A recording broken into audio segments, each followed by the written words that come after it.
Pemirsa, Kementerian Kependudukan dan Pembangunan Keluarga BKKBN memberikan bantuan hingga layanan trauma healing kepada korban bencana di Sumatera.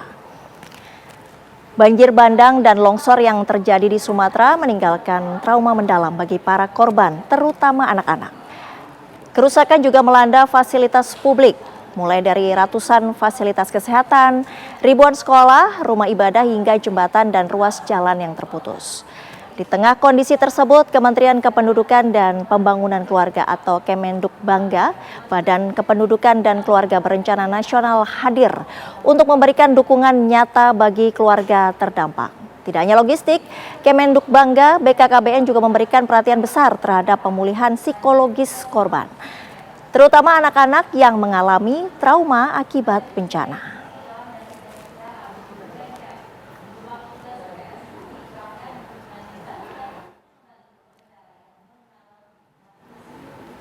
Kementerian Kependudukan dan Pembangunan Keluarga Kemendukbangga terus memastikan hadir untuk masyarakat yang terdampak bencana di Sumatera. Lalu seperti apa bentuk dukungan tersebut? Di studio TV One telah hadir Menteri Kependudukan dan Pembangunan Keluarga Kepala BKKBN Bapak Wihaji. Selamat sore Pak Wihaji. Selamat sore. Sehat ya Pak ya.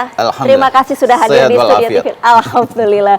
Ya, Pak Wihaji, kita bicara soal pemulihan bencana Sumatera terlebih dahulu ya Pak ya. Kita tahu fase pemulihan ini fase krusial bagi keluarga terdampak. Apa program strategis dari Kemendukbangga sendiri untuk fase pemulihan di wilayah terdampak bencana ini Pak? Oke, terima kasih Mbak Lisa. Tentu satu bahwa kementerian kita hadir, saya selaku pembantu presiden, namanya pembantu tidak harus diperintah, harus bisa melaksanakan apa yang harus dikerjakan di saat-saat tertentu. Tentu untuk konteks problem bencana di wilayah Aceh, Sumatera Utara, dan Sumatera Barat, untuk awal primernya kita tidak terlibat. Ya ada tipis-tipis bantuan kita untuk mereka yang kena bencana, yang disebut dengan kebutuhan primer, kan kebutuhan logistik, kemudian bagaimana sehat, bagaimana nyawa dulu lah yang pertama. Oke, itu kita terlibat tipis-tipis. Kemudian yang lebih penting hari ini adalah yang kedua, untuk kebutuhan primer pasca bencana. Ini sederhana, tapi menurut saya penting. Karena itu saya sudah minta kepada kantor perwakilan di Sumatera Utara, di Aceh, dan di Sumatera Barat untuk pasca bencana ini mesti hadir. Untuk apa? Salah satunya adalah trauma healing. Kenapa ini penting Mbak Lisa? Ini sesuatu yang mesti kita kerjakan kepada setiap orang yang dalam tanda petik mengalami trauma, khususnya bencana. Karena kalau enggak, baik anak-anak yang kita sebut dengan kelompok rentan ya, anak-anak, kemudian ibu-ibu, kemudian lansia, kalau kita nggak kasih trauma healing, kalau ada sesuatu itu menurut mereka katanya agak kaget, agak ada ketakutan. Nah itu yang hari ini dikerjakan oleh kita untuk melaksanakan trauma healing.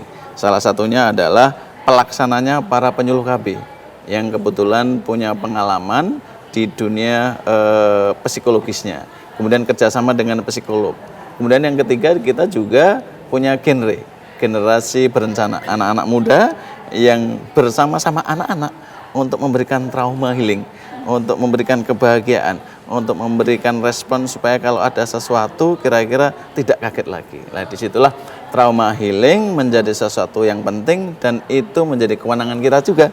Sehingga keroyokan, oke, yang fisik, yang logistik, ada kementerian lain yang mensupport. Kemudian ada relawan dan kita juga mensupport untuk trauma healingnya. Dan menurut saya ini penting dan terus sampai sekarang sudah dikerjakan. Sudah ada ribuan anak-anak, termasuk yang ditempati rumah sementara. Itu sudah ada poskonya, kita juga ngumpulin untuk melakukan trauma healing. Dan ada juga pelayanan KB juga sudah kita laksanakan. Sudah ada ya Pak? Sudah, karena ini bagian dari kebutuhan manusiawi. Jadi saya sudah minta juga tolong pelayanan KB juga kita mesti hadir. Apakah kebutuhan alat kontrasepsinya, mungkin ada yang butuh, mohon maaf, suntik, mungkin pil, mungkin implan di rumah sementara itu sudah ada poskonya dan kita juga melakukan pelayanan itu, salah satunya itu. Kira-kira itu Mbak. Respon dari para penerima manfaat ini seperti apa Pak di wilayah terdampak bencana? Yang pertama anak-anak senang, karena di saat mungkin rumahnya, mohon maaf, kena bencana, kemudian ada juga yang ditinggal orang tuanya, kemudian ada beberapa yang mungkin terpisah, tentu senang. Kemudian kita kasih hiburan-hiburan dengan cara-cara anak genre, kemudian juga psikolog kan tahu apa yang harus dikerjakan, senang dan diiringi dengan kegembiraan bahwa terima kasih. Kemudian juga termasuk yang kedua tadi, untuk yang pelayanan KB itu juga terima kasih karena memang ada kebutuhan, termasuk mohon maaf Mbak, ada beberapa yang memang pada waktu itu harus melahirkan. Nah, kita juga harus hadir untuk supaya terselamatkan, tidak ada masalah. Kita bekerja sama dengan Dinas Kesehatan, kerjasama dengan IBI, Ikatan Bidan Indonesia, yang memang selama ini kerja dengan kita untuk pelayanan semacam yang saya sebut tadi, ketika ada orang yang melahirkan, kemudian ada kebutuhan alat kontrasepsi dan sebagainya. Kira-kira gitu. Kalau responnya sangat senang dan tentu akan kita lanjutkan terus sampai sekarang masih. Karena masih berjalan sampai sekarang ya masih Pak ada ya? beberapa titik yang memang itu butuh kehadiran kita untuk memberikan trauma healing. Ya mungkin tidak sesering yang awal-awal. Sekarang oke, tetap ada kebutuhan, ada ruang kosong yang mungkin butuh kita untuk memberikan trauma healing, kita bikin trauma healing. Kira-kira Kelompok gitu. rentan di wilayah terdampak ini kan tidak hanya perempuan dan anak-anak ya Pak, ada juga lansia. Kalau bentuk trauma healing yang diberikan Kemenduk Bangga untuk lansia ini, kelompok rentan lansia seperti apa Pak? Hampir sama, karena begini, semangatnya kita mengetahui bahwa yang disebut lansia umur 60 tahun ke atas, itu rata-rata psikologinya kan hampir kayak anak-anak kembali. Iya, Jadi kita harus memperlakukan bahwa beliau adalah orang tua kita. Beliau adalah generasi yang sudah memberikan kontribusi terbaik di tempatnya berada. Maka kita harus melindungi beliau. Caranya apa? Ya memberikan edukasi, memberikan penjelasan, memberikan sesuatu yang intinya adalah jangan sampai ada ketakutan. Oke, bahwa hidup harus lanjut terus. Bahwa ini bagian di luar takdir ya. Tentu ini kehidupan setuju tidak setuju terjadi. Ya, setuju tidak setuju terjadi dan kita tidak minta, tapi sudah terjadi. Karena sudah terjadi, maka yang kita pikirkan, yang kita jelaskan adalah ini kehidupan harus dijalankan. Termasuk orang-orang tua yang lansianya agak lumayan, kita jelaskan. Intinya memberikan ruang supaya tidak kesepian, supaya tidak ada ketakutan. Nah, kira-kira itu Mbak Lisa, dan supaya tidak ada kecemasan bahwa inilah kehidupan yang faktanya telah terjadi bencana. Dan hidup harus jalan terus dengan segala tentu kekurangan, kelebihannya harus kita yakinkan bahwa ini perjalanan siklus kehidupan harus jalan terus.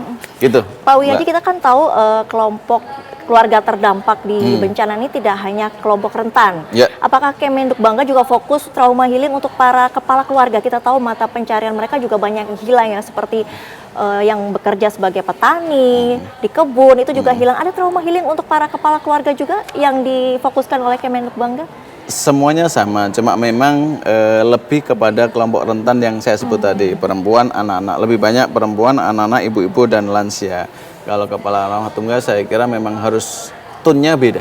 Tone-nya beda karena tentu semangatnya adalah mengembalikan pemulihan kembali dengan apa yang nanti bisa dikerjakan. Tentu ini nanti negara akan hadir melalui program-program lah. Pak Presiden sudah menyampaikan seringkali, kemudian kementerian terkait juga sama. Untuk kita khusus kepala rumah tangga kurang. Tapi untuk fokus kita adalah tadi kelompok rentan yang melibatkan anak-anak, ibu-ibu, dan lansia. Ada kendala Pak selama di wilayah terdampak ini memberikan trauma healing? Lumayan. Sejauh ini? Saya tiap hari kontak dengan kapernya, kadang saya telepon menangis karena saya tahu bahwa saya dikasih videonya, infrastruktur rusak semua. Kadang harus jualan, kadang harus dorong-dorong alat. Artinya salah satu kendalanya pada awal-awal kan infrastruktur. Jalan putus, jembatan putus. Bagaimana sama-sama bingung. Karena penyuluh pada waktu itu juga kena dampak.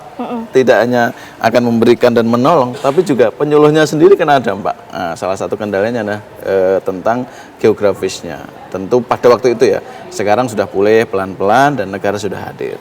Yang kedua tentu data. Ini jumlahnya berapa? Kemudian di mana saja? Prioritasnya mana ini? Dari sekian apakah Aceh Tamiang atau tempat mana lagi yang kira-kira menjadi prioritas? Itu yang saya sampaikan kepada kepala perwakilan di Aceh. Tolong Bu, kita pokoknya harus hadir.